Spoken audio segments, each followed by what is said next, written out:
आज शुरुआत करने वाले हैं रिफ्रैक्शन की, और we have already finished reflection of light, so we will start up with refraction of light. Okay, first of all reflection में हम लोगों ने एक पॉइंट पढ़ा था, that is the rectilinear propagation of light. इसका मतलब क्या होता है? Light travels in a straight line. But इसमें यह है कि लाइट जब तक मीडियम नहीं चेंज कर रहा होता है तब तक वो स्ट्रेट लाइन में ही ट्रैवल करता है. बट जैसे ही उसका मीडियम चेंज होता है, when it travels from one medium to another, तो जो दो मीडियम के बीच का जो बाउंड्री होता है, जिसको हम लोग इंटरफेस कहते हैं, वहाँ पर लाइट हल्का सा बेंड कर जाता है, और बेंड करने के बाद फिर से वो स्ट्रेट लाइन में ट्रैवल करता है. इस फिनोमिनन को हम लोग रिफ्रैक्शन कहते हैं. ओके, यहाँ पर जैसा आप देख सकते हैं कि ये है इंसिडेंट रे, यहाँ पर दो मीडियम है, यहाँ पे आप देख सकते हैं ये एयर मान लो, ये वाटर है, ठीक है. ये इंसिडेंट रे आ रही है, जो इंटरफेस है, ये जो पॉइंट है, जो इंटरफेस है, वहां पर टकराने के बाद लाइट क्या कर रही है? बेंड कर जा रही है. इस फिनोमिनन को हम लोग कहते हैं refraction of light. Okay, now we draw a normal here. तो ये जो एंगल इंसिडेंट रे बना रही है नॉर्मल के साथ, ये कहलाती है एंगल ऑफ इंसिडेंस, और ये एंगल जो रिफ्रैक्टेड रे बना रही है नॉर्मल के साथ, वो कहलाती है एंगल ऑफ रिफ्रैक्शन. ओके, यहाँ पर कुछ नेचुरल फिनोमिनन है जो हम देखते हैं रिफ्रैक्शन की वजह से होता है. For example, if you dip a pencil in water, और आप ऑब्जर्व करोगे तो पेंसिल का जितना हिस्सा पानी में डिप किया हुआ होगा वो आपको टेढ़ा नजर आएगा. ठीक है, इट हैपन्स बिकॉज वहाँ से जो निकलने वाली लाइट रे है, वो एक बार जैसे पानी से बाहर निकलती है तो क्या होता है? उसका मीडियम चेंज होता है. And we have already studied कि लाइट जब एक मीडियम से दूसरे मीडियम में जाती है तो वो बेंड करती है. तो ये लाइट जो कि नॉर्मली स्ट्रेट जाने वाली थी, वो क्या कर रही है? अब इंटरफेस पर बेंड कर जा रही है. ठीक है, और वो बेंड करके हमारी आंखों में जा रही है. और हमारे आंखों की क्या प्रॉपर्टी है? वो जो लाइट आ रही है उसी को वो रिट्रेस करती है. तो वो जो ये रिफ्रैक्टेड लाइट है उसको रिट्रेस कर रही है, और वो रेज यहाँ पर मीट कर रही है, जिस वजह से पेंसिल का जो ये टिप है वो हमें यहाँ दिखता है. ठीक है, एक ऐसा ही फिनोमिनन हमें देखने को मिलता है. ये तो बिल्कुल सेम है. एक सिमिलर फिनोमिनन हमें देखने को मिलता है when we place a coin in a tub. ठीक है, आप जब ऊपर से देखोगे, टब को पानी से भर देना है और फिर उसके जो बेस है उस पर कॉइन रख देना है. तो जो कॉइन है वो अपनी जगह से थोड़ा ऊपर दिखेगा और थोड़ा सा साइड में दिखेगा आपको. ठीक है, इसी का फ़ायदा उठाते हैं. मेले में कई बार क्या करते हैं?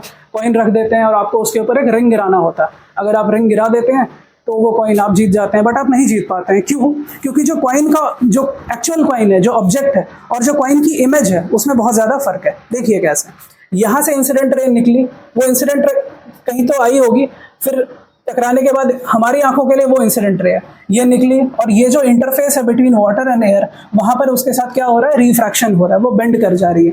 और हमारे आंखों की क्या प्रॉपर्टी है? वो जो बेंड होने वाली लाइट है उसी को फॉलो करती है, और वो जो बेंड होने वाली लाइट है वो कहीं ना कहीं यहाँ पर आकर के मीट करती है, और हमें लगता है कि इमेज वहाँ बन रहा है. ठीक है, तो ऑब्जेक्ट और इमेज में थोड़ा सा फासला है, जिस वजह से हम मिस कर जाते हैं. ओके, ठीक है, इस स्लाइड पे आएंगे हम लोग.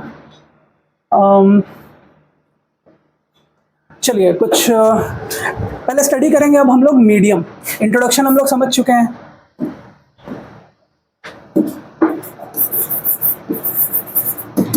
अब हम लोग स्टार्ट करेंगे मीडियम. ठीक है, जो लोग लास्ट क्लास नहीं अटेंड किए थे, they can take notes, otherwise आप सुन सकते हैं. ठीक है, medium refers to any substance और any material through which light passes. Light जिस भी सब्सटेंस से होकर के गुजर रहा है, मीडियम क्या कर रहा है? It refers to any substance और material through which light passes. And it's needless to say, ये जो मटेरियल होगा ये ट्रांसपेरेंट होगा, अदरवाइज लाइट उससे होकर नहीं गुजर सकती है. ओके, एनी सब्सटेंस और any material through which light passes is called the medium. ठीक है, लिख चुके हैं आप लोग? Okay, as we have already studied, medium को हम लोग दो हिस्से में डिवाइड करते हैं. हम लोग देखते हैं कि मीडियम रेयरर होता है और डेंसर भी होता है. ठीक है, चलिए उस पर थोड़ा सा बात कर लेते हैं.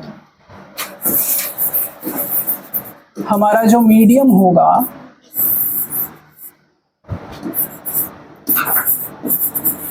वो रेयरर भी हो सकता है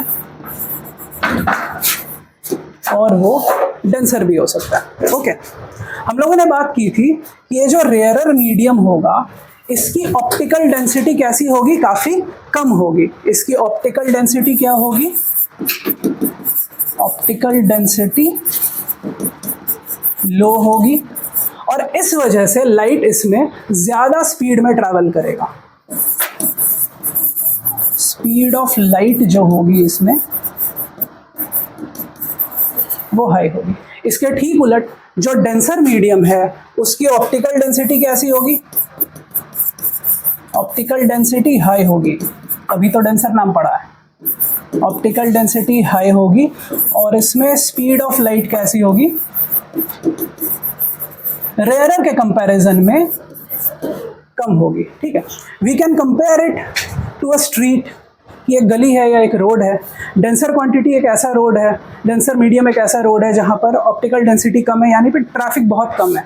अब एक ऐसा रोड जहाँ पे ट्रैफिक कम है वहाँ पे गाड़ियों की स्पीड ज़्यादा होगी. आप ऐसा लॉजिक यूज़ कर सकते हैं कि रेयरर मीडियम एक ऐसा मीडियम है जिसमें ऑप्टिकल डेंसिटी कम है, इस वजह से स्पीड ऑफ लाइट इसमें ज़्यादा होगी. इसके ठीक उलट डेंसर मीडियम जो है उसको हम लोग कंपेयर कर सकते हैं एक ऐसे रोड से जहाँ पे ट्रैफिक बहुत ज़्यादा है, जहाँ पे भीड़ बहुत ज़्यादा है.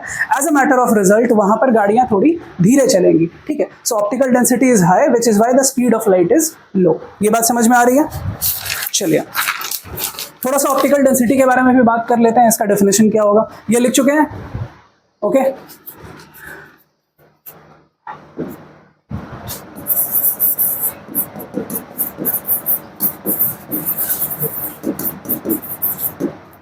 Optical density. चलिए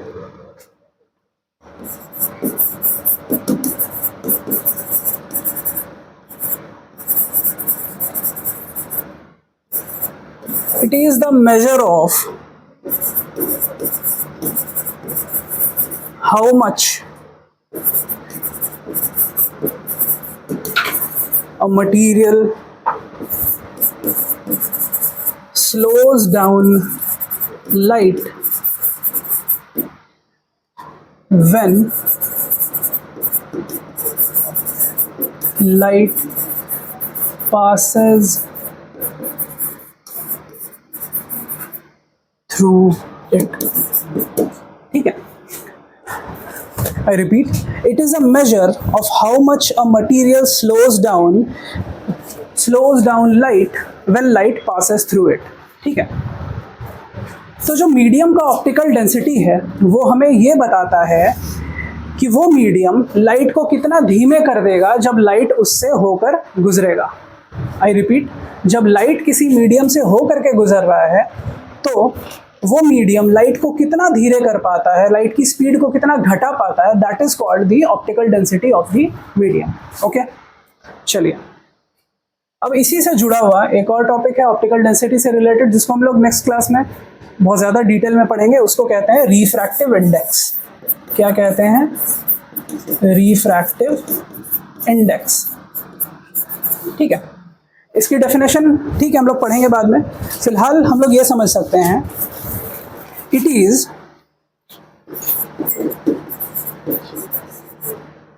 the quantitative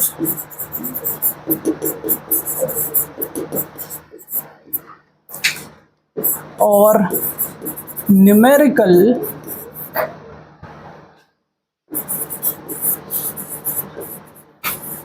measurement of the optical density of a medium. It is the quantitative or the numerical measure of the optical density of a medium. पहले लिख लीजिए फिर बात करते हैं इस पर. How many of you have heard of happiness index? Social science से रिलेटेड है, या ह्यूमन डेवलपमेंट इंडेक्स। ओके, एक और इंडेक्स आजकल काफ़ी पॉपुलर है, प्रेस फ्रीडम इंडेक्स। ये कुछ रैंकिंग्स हैं, कुछ इंडिसेस हैं जो रिलीज़ की जाती हैं, ठीक है। फॉर एग्जांपल पता करना है कि किसी कंट्री में लोगों की ओवरऑल हैप्पीनेस कितनी है, ठीक है। So people can say that they are happy, but if you want to measure it तो आप उसको एक सर्टेन इंडेक्स के फॉर्म में मेजर करते हो कि कितना पॉइंट आउट ऑफ 10 यहाँ पे कितनी ज़्यादा हैप्पीनेस है। सिमिलरली जैसे आपने जीडीपी पढ़ रखा है इकोनॉमिक्स में, जब किसी देश की इकोनॉमिक ग्रोथ को हम लोग स्टडी करना चाहते हैं, एक तो आप इन जनरल कह सकते हैं कि ये देश इकोनॉमिकली बहुत अच्छा परफॉर्म कर रहा है, but if you want to put a value to that growth कि वो कितना अच्छा परफॉर्म कर रहे हैं, तो यू मेजर द जीडीपी। क्या फुल फॉर्म होता है इसका? Gross domestic product. ठीक उसी तरह किसी भी चीज़ को समझना हो अगर कि वो क्वांटिटेटिवली कितना है तो आपको इंडेक्स निकालना पड़ता है। ठीक उसी तरह ऑप्टिकल डेंसिटी क्या है? ये एक मटेरियल की प्रॉपर्टी है कि जब लाइट उससे होकर के गुजरेगा तो वो लाइट को कितना धीरे कर पाता है। तो अलग अलग मीडियम का अलग अलग ऑप्टिकल डेंसिटी होगा। अगर हमें ये जानना है कि किसकी ज़्यादा है किसकी कम है तो कुछ तो न्यूमेरिकल वैल्यू होनी चाहिए दो मीडियम की, तब हम कंपेयर कर सकें। तो वो जो न्यूमेरिकल वैल्यू है वो होती है रिफ्रैक्टिव इंडेक्स। किसी भी मीडियम का रिफ्रैक्टिव इंडेक्स जो होता है हम न्यूमेरिकल के फॉर्म में लिखते हैं और वो ये बताता है कि वो मीडियम कितना ज़्यादा डेंस है।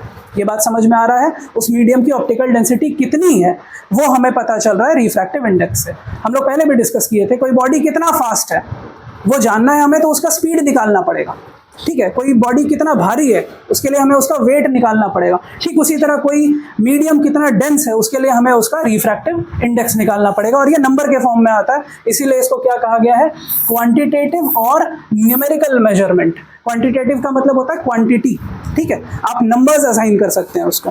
ठीक है, चलिए अब अगले स्लाइड में चले। तो रिफ्रैक्टिव इंडेक्स अगर ज्यादा है, हाई रिफ्रैक्टिव इंडेक्स, तो इसका क्या मतलब निकल के आएगा? रिफ्रैक्टिव इंडेक्स अगर ज्यादा है इसका मतलब ऑप्टिकल डेंसिटी ज्यादा होगी।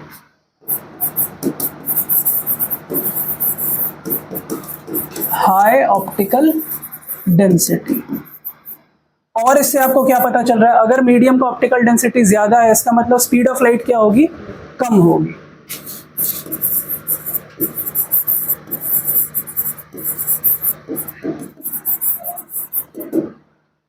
चलिए,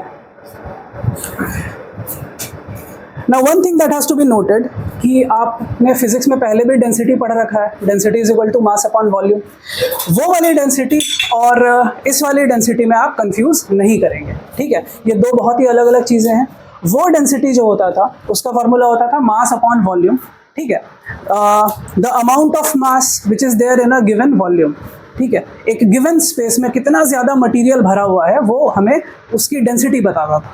ये ऑप्टिकल डेंसिटी उससे बहुत अलग है। ये बताता है कि किसी मीडियम में जब लाइट एंटर करेगा तो वो मीडियम उस लाइट के साथ कैसा बर्ताव कर रहा है, उसकी स्पीड को बढ़ा दे रहा है तो कितना बढ़ा रहा है, घटा दे रहा है तो कितना घटा रहा है। ओके, चलिए, तो कुछ कॉमन मीडियम है उनके बारे में बात कर लेते हैं। ठीक है, कि उनकी ऑप्टिकल डेंसिटी कितनी होती है और किसकी ज़्यादा होती है किसकी कम, कौन रेयरर है कौन डेंसर है, इसको उड़ा दिया जाए। चलिए, तो सबसे पहले लिखते हैं हम लोग वैक्यूम। ठीक है, उसके बाद आता है एयर, फिर आता है वाटर, फिर आता है केरोसिन, फिर आता है ग्लास और फिर आता है डायमंड। तो अगर हम इधर से लेफ्ट टू राइट जा रहे हैं तो आप बताइए यहाँ पर ऑप्टिकल डेंसिटी बढ़ रही है या घट रही है? सॉरी, बढ़ रही है। When you go from left to right the optical density is increasing. ठीक है, या फिर इसी बात को हम ऐसे भी कह सकते हैं, as you go from vacuum to diamond the medium gets more and more denser. क्या हम सही कह रहे हैं गलत कह रहे हैं? जब आप लेफ्ट टू राइट जा रहे हैं फ्रॉम वैक्यूम टू डायमंड, ठीक है, तो आपकी डेंसिटी क्या, ऑप्टिकल डेंसिटी क्या हो रही है? बढ़ रही है, या फिर मीडियम गेट्स मोर डेंसर। तो अगर लेफ्ट टू राइट मीडियम और डेंस होता जा रहा है और डेंसर होता जा रहा है तो आप बताइए स्पीड ऑफ लाइट बढ़ेगी या घटेगी? स्पीड ऑफ लाइट घटेगी। तो यानी सबसे ज्यादा स्पीड ऑफ लाइट किस में होगी?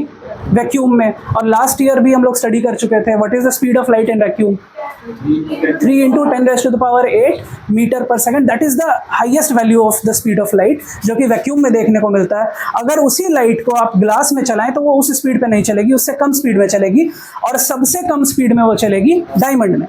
एक और चीज ध्यान दीजिए, अच्छा जहां पे हमने रिफ्रैक्टिव इंडेक्स लिखा था,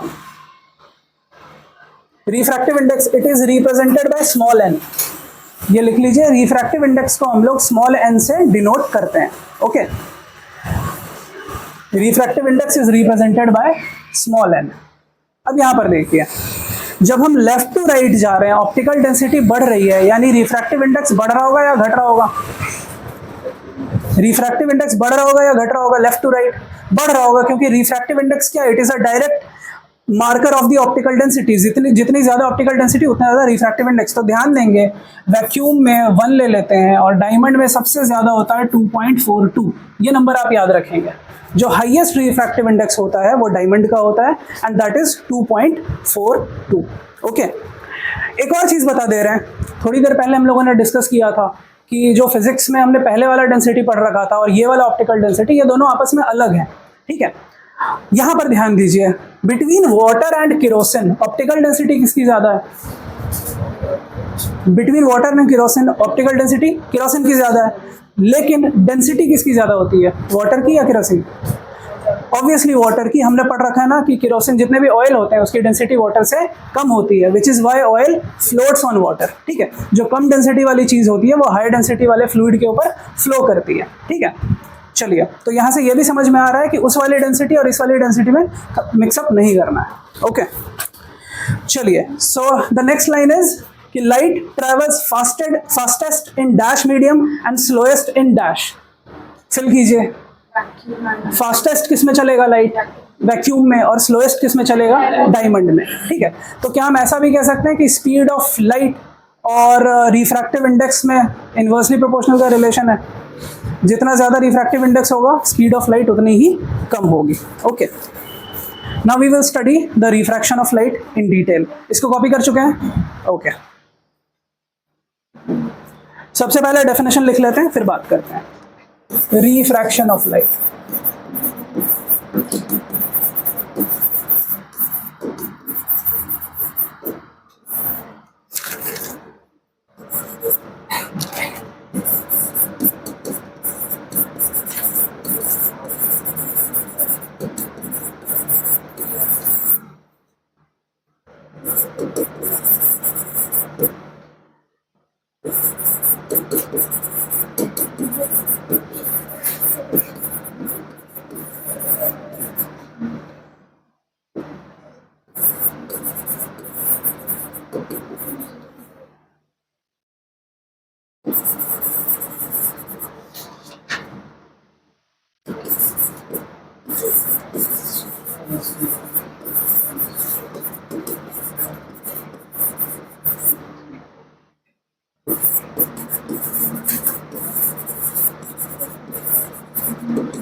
चलिए इसको कॉपी कर लीजिए।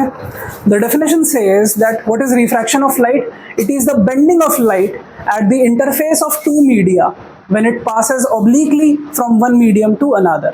Okay, and it happens due to the change of speed of light in different media.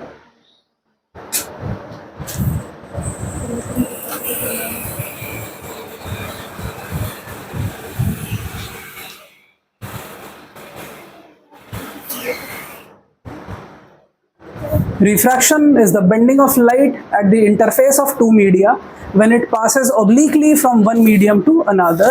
It happens due to the change of speed of light in different media. Okay, इस वाले part को हम लोग बहुत detail में पढ़ेंगे कि क्यों रिफ्रैक्शन होता है, कैसे अलग अलग मीडियम में लाइट की स्पीड अलग होने की वजह से वो बेंड करता है। ओके, चलिए इधर फोकस कीजिए। ये क्या कह रहा है कि जब लाइट एक मीडियम से दूसरे मीडियम में जाता है तो दोनों मीडियम के जो बीच वाली बाउंड्री होती है, जिसको इंटरफेस कहते हैं हम लोग, ठीक है, जैसे मान लीजिए हवा से पानी में जा रहा है, तो हवा और पानी के जो बीच का ट्रांजिशन जोन है, जो बाउंड्री है, वहां पर आकर के लाइट क्या करेगा, बेंड कर जाएगा। बट एक कंडीशन है कि लाइट जो है ओब्लिकली स्ट्राइक करना चाहिए। लाइट जब एक मीडियम से दूसरे मीडियम में आ रहा है वो ओब्लिक यानी टेढ़ा होना चाहिए। चलिए इसको फिगर से समझ रहे हैं। सपोज ये वाला पार्ट एयर है, नीचे पानी है, and this is the interface और the boundary between air and water. अब मान लीजिए लाइट यहां से आ रहा है, आप देख सकते हैं द इंसिडेंट रे जो आ रहा है it is at an angle with the interface. ये सीधा नहीं आ रहा है, ये टेढ़ा होकर के आ रहा है, ठीक है, इट इज फॉलिंग ऑब्लिकली। यहां पर हम लोग एक नॉर्मल बनाएंगे रेफरेंस के लिए। कायदे से इस लाइट को बिल्कुल सीधा चला जाना चाहिए था, बट क्योंकि यहाँ पर मीडियम चेंज हो रहा है, ये एक मीडियम से दूसरे मीडियम पे आ रहा है, तो यहाँ पर इंटरफेस पर ये हल्का सा बेंड कर जाएगा, और जब ये बेंड करके दूसरे मीडियम में एंटर करेगा उसके बाद ये बिल्कुल सीधा चलेगा, ठीक है। अब मान लीजिए एक बार फिर से मीडियम चेंज हो जाता है तो फिर से बेंड करेगा, but bending always happens at the interface. ऐसा नहीं कि वो अंदर एंटर कर जाएगा उसके बाद बेंड करेगा। Okay, and the one thing that you need to learn, that you need to remember, that कि ये लाइट हमेशा ऑब्लिकली आना चाहिए। अगर ये बिल्कुल अलोंग द नॉर्मल, बिल्कुल परपेंडिकुलर आ जाता है तो ये क्या होगा, ये बेंड नहीं करेगा। इसकी स्पीड भले ही चेंज हो जाएगी पर वो बेंड नहीं करेगा। स्पीड ऑब्वियसली चेंज हो जाएगी क्योंकि वाटर कैसा मीडियम है, डेंसर मीडियम है।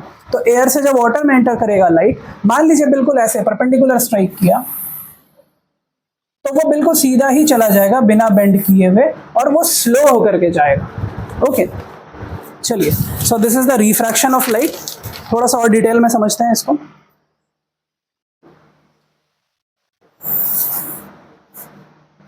Now this is the interface between air and water, ठीक है। लाइट मान लीजिए यहां पर आकर के स्ट्राइक कर रही है, ये हो गई IR। IR का मतलब क्या हो गया, इंसिडेंट रे, ठीक है।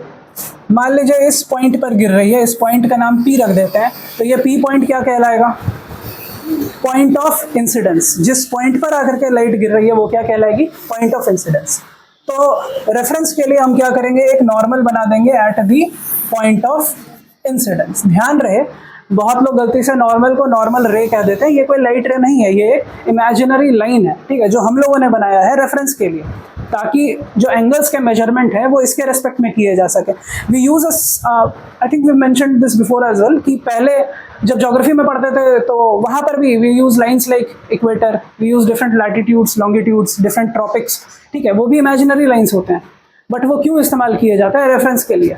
किसी भी पॉइंट का लोकेशन बताना हो, उसका ग्रिड बताना हो, तो with respect to latitudes and longitudes हम बताते हैं। इसका मतलब ये नहीं कि वो सच में एग्जिस्ट कर रहे हैं अर्थ के ऊपर।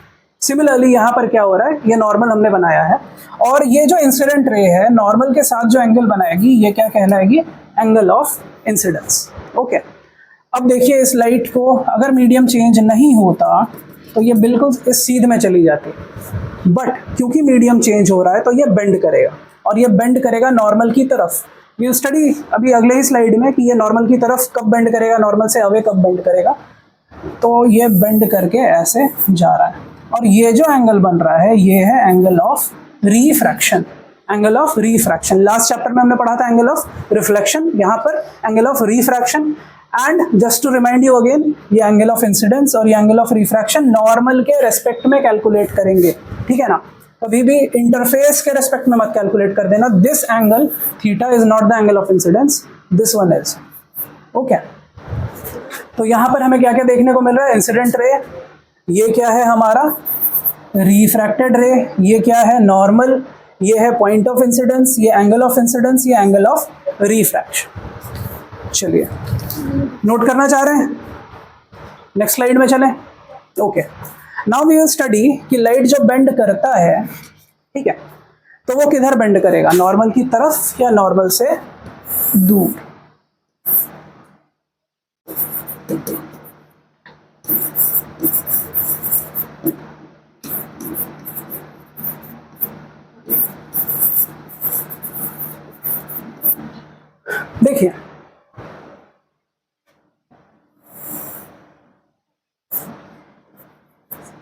जब लाइट रेयरर से डेंसर की तरफ जाएगा, आप एरो पे हमेशा ध्यान देंगे कि लाइट रे कहाँ से कहाँ जा रहा है। जब लाइट रे रेयरर से डेंसर की तरफ जाएगा तो वो बेंड करेगा नॉर्मल की तरफ। When light goes from rarer medium to denser medium, it bends towards the normal.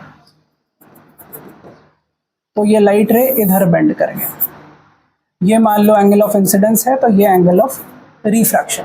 ठीक है, अब आप बताइए इस केस में क्या रिलेशन है एंगल ऑफ रिफ्रैक्शन और एंगल ऑफ इंसिडेंस के बीच में? कौन सा साइन डालेंगे हम लोग बीच में? When light is traveling from rarer to denser medium, अब आप बताइए एंगल ऑफ रिफ्रैक्शन और एंगल ऑफ इंसिडेंस के बीच में हम कौन सा साइन डालेंगे? हिंट दे रहे हैं, ग्रेटर देन या लेसर देन?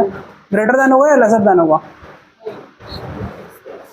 क्योंकि लाइट जो है वो नॉर्मल की तरफ बेंड कर रही है तो ये छोटी हो जा रही है ना एंगल, तो angle of refraction is less than angle of incidence. ठीक है, ये लिख चुके हैं, कॉपी कर लीजिए।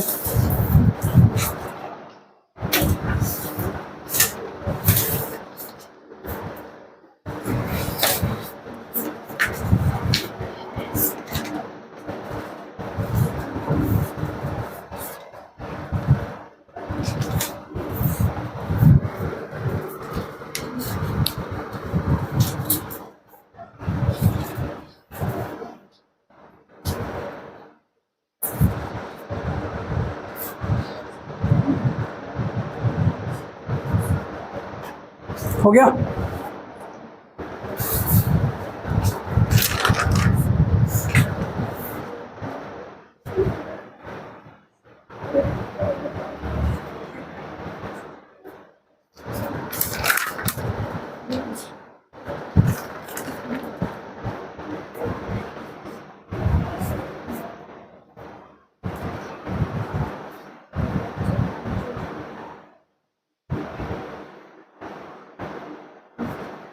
अब इसके ठीक उलट, जब लाइट डेंसर से रेयरर में जाएगी, सपोज इस बार मान लो ये ग्लास था और ये क्या है? एयर है। ओके, तो ये ग्लास कैसा मीडियम है? डेंसर है एज कंपेयर टू एयर, और एयर कैसा हो गया? रेयरर हो गया। लाइट इस बार कहाँ से कहाँ जा रही है? डेंसर से रेयरर की तरफ, तो ये हमारा नॉर्मल है, ये एंगल ऑफ इंसिडेंस है। ओके, अब बताइए अगर मीडिया चेंज नहीं हो रहा होता तो ये लाइट बिल्कुल इस सीध में चली जाती, but since the medium changes और ये डेंसर से रेयरर जा रही है तो ये कहाँ जाएगी? अवे फ्रॉम द नॉर्मल, यानी नॉर्मल से दूर जाएगी, और ये पूरा का पूरा एंगल हो जाएगा एंगल ऑफ रिफ्रैक्शन। अब बताइए इस केस में क्या हो जाएगा? एंगल ऑफ रिफ्रैक्शन और एंगल ऑफ ग्रेटर देन का सिंबल लगेगा, क्योंकि लाइट जो है रिफ्रैक्शन के बाद नॉर्मल से दूर भाग रही है, तो जो एंगल बन रहा है वो एंगल ऑफ इंसिडेंस से ज्यादा बन रहा है। Hence the angle of refraction is greater than the angle of incidence as opposed to reflection, जहां पे हमने सेकंड लॉ ऑफ रिफ्लेक्शन में क्या पढ़ा था? Angle of incidence is equal to angle of reflection. वो दोनों एंगल्स इक्वल होते थे, यहाँ पर इक्वल नहीं होंगे क्योंकि बेंड हो जा रहा है। अगर बेंड नहीं होता तो फिर इक्वल हो जाते वर्टिकली ऑपोजिट एंगल की वजह से। चलिए,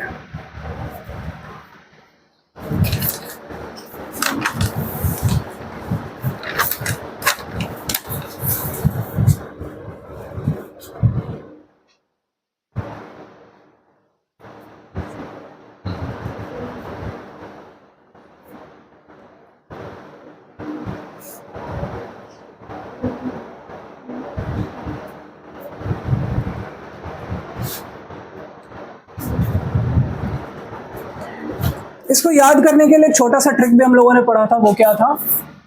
DRAGON, dragon. When light goes from denser to rarer, it turns away from normal। ठीक है, अगर नॉर्मली याद रह जा रहा है तो गुड इनफ, अदरवाइज ये याद रख सकते हैं। ठीक है, चलिए अगले स्लाइड में जाते हैं। सब लिख चुके हैं? Okay, now we will study what causes the bending. ये जो बेंडिंग ऑफ लाइट हो रहा है ये क्यों हो रहा है?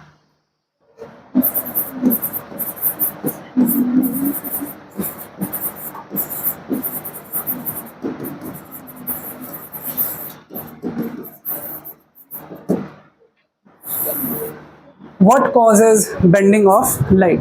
जब लाइट एक मीडियम से दूसरे मीडियम में जाता है तो वो बेंड करता है, ऐसा क्यों हो रहा है? चलिए ध्यान से देखते हैं। इसको समझने के लिए एक रियल लाइफ सिनेरियो इमेजिन करते हैं। सपोज ये 4 लोग हैं,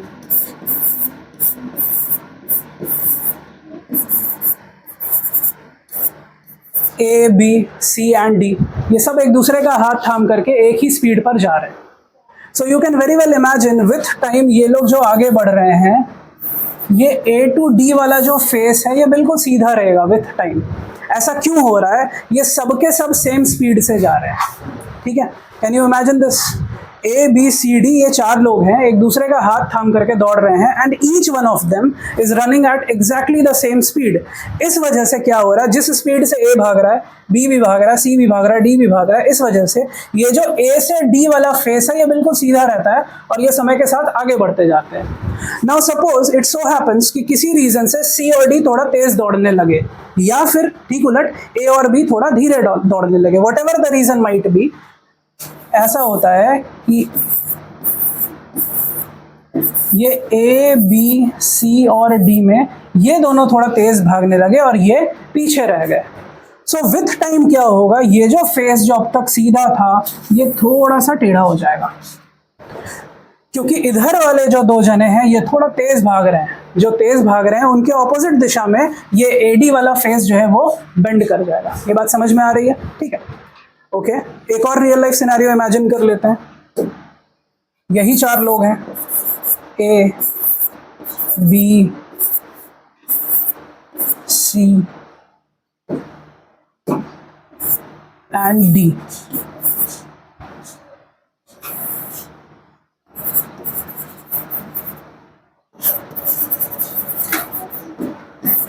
अब आगे ऐसा रास्ता आ रहा है जहाँ पे कुछ हिस्सा सीमेंटेड है और थोड़ा सा हिस्सा सैंडी है।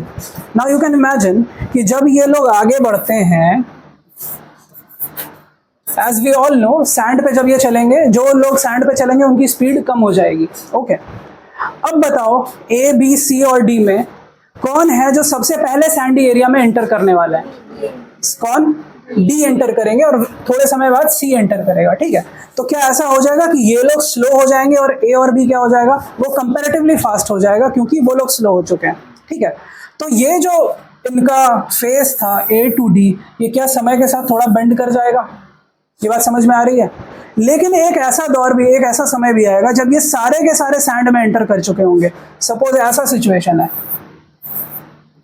टेढ़ा होने के बाद इवेंचुअली ए, बी, सी, डी सारे के सारे सैंड वाले जोन में एंटर कर चुके हैं। क्या अब इन सबकी स्पीड सेम हो गई है? तो क्या एक बार मीडियम चेंज हो गया तो अब ये बिल्कुल फिर ए से डी वाला फेस सीधा चलेगा? एग्जैक्टली सेम चीज लाइट में होता है। We are going to study the same thing in the context of light. एक स्लाइड भी है हमारे पास।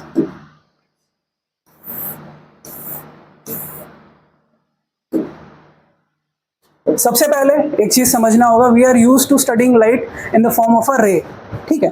बट वी ऑल्सो नो कि लाइट क्या है, एक वेव है, ठीक है। तो जब हम उसको वेव के पर्सपेक्टिव से देखेंगे तो वो एक एक्सटेंडेड वेव है, आप उसको एक पतली सी रे नहीं समझ सकते, ठीक है। तो ये ऐसा सा रे है, सॉरी एक ऐसा वेव है। अब सपोज ये एयर से ग्लास में एंटर हो रहा है। अब आप ध्यान देंगे ये जो इधर वाला लाइट है ये पहले एंटर कर जा रहा है ग्लास में, और ऐसा क्यों हो रहा है? क्योंकि ये ऑब्लिकली स्ट्राइक कर रहा है, ठीक है। हम लोगों ने पहले स्टडी किया था कि रिफ्रैक्शन होने के लिए जो लाइट है उसको इंटरफेस पे ऑब्लिकली स्ट्राइक करना पड़ेगा, ठीक है। अगर वो सीधा आ रहा है, ठीक है, उस केस को भी स्टडी करेंगे अगर वो परपेंडिकुलर गिरता है। फिलहाल के लिए समझिए ये ऑब्लिकली स्ट्राइक कर रहा है, तो ये जो ए वाला रीजन है क्या ये पहले एंटर कर जाएगा ग्लास में, और वेव का जो बी वाला रीजन है ये थोड़ा देर से एंटर करेगा ग्लास में। तो ये जो ए वाला रीजन है क्या ये पहले स्लो हो जाएगा और तब तक बी वाला रीजन जो है वो फास्ट रहेगा।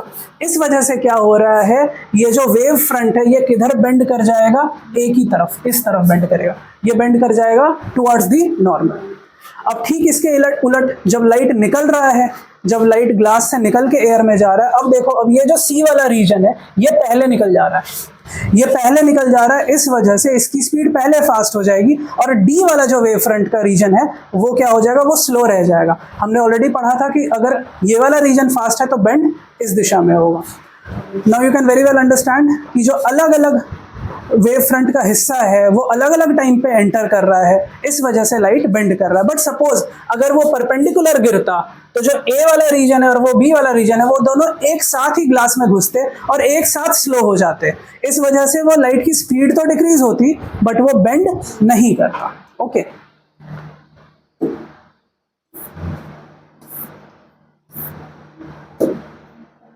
चलिए इसको स्टेटमेंट के फॉर्म में लिख लेते हैं। Why does light bend? We'll write it in the form of a statement.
When light strikes the interface of two media obliquely, one side of the wave front enters the second medium before the other side does. Since light changes speed in the new medium, that side slows down or speeds up first, causing the wave front to rotate and the light ray to bend. आप लिख लीजिए।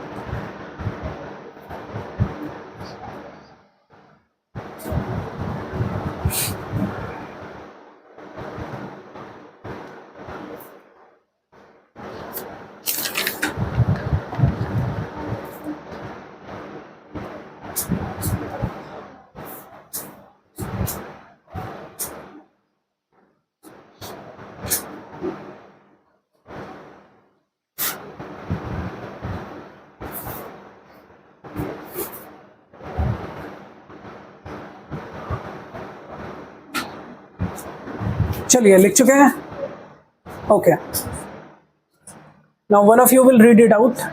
Okay 2 minute रुक रहे हैं।